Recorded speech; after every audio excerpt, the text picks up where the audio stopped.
We're starting with that breaking news again to reiterate for you the Russian president's grounded flight to and from Egypt until the Sinai crash probe is complete. He was acting on the advice of his security chief. Let's hear more about this from RT's Ilya Petrenko now joining us live. Let's get the latest from him. What is the significance of this move, Ilya?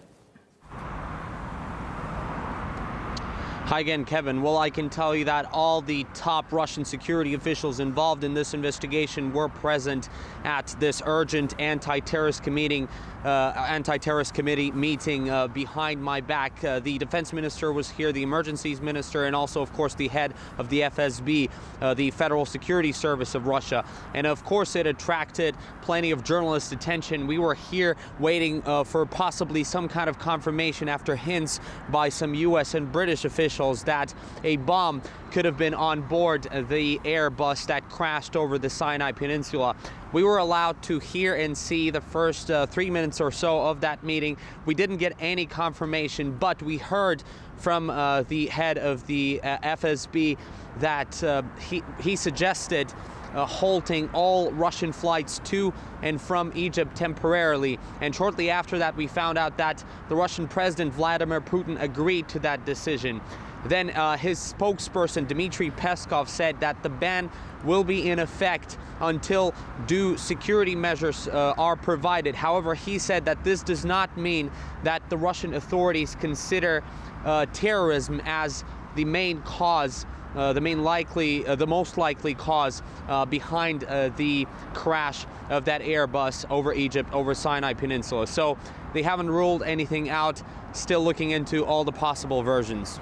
Yeah, Ilya Petrenko there in Moscow. Thanks for the update.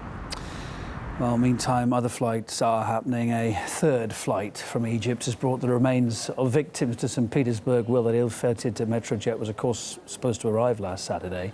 Some of those killed have already been buried, with more funerals planned for today as well.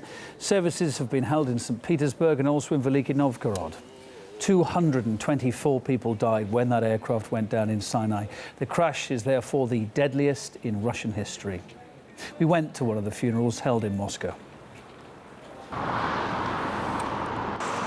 We are at a cemetery near Moscow where people are about to say their final goodbyes to one of the victims of the worst ever air tragedy in Russia's history. And the car behind me is about to bring the body of the victim to the cemetery. Stanislav Sviridov was a flight attendant at that ill-fated Metrojet plane. He lived in Moscow, was married and had 2 little children. His wife, Anna, is a flight attendant as well. They actually met at work. She says it's the skies that brought them together, and it's the skies that tore them apart. So far, only 4 bodies have been returned to the relatives. So people here today are one of those very few who are able to bury their loved ones. There was an idea of a memorial to be built in St. Petersburg, where that plane was headed, and bury all of the victims at that memorial, but it appears so far most of the relatives oppose that idea. So it's a feeling of sadness and tragedy here today, but also frustration. People still don't know what caused the crash, and that's of course something that they need to understand before they can get closure. Yeah, so many heartbreaking individual stories like this one too. The body of a 10-month-old girl who became a symbol of the tragedy was discovered yesterday at that crash site. Darina Grumova was her name. She was the youngest person on board. Here she is. Her mother posted this picture of her watching the planes at the airport. This is in St. Petersburg, before the family set out on what was their first foreign holiday together. Tragically, as we know, it all went so horribly wrong. But that picture went around the world as one of the most heartbreaking images of that plane disaster. As I say, her body now found.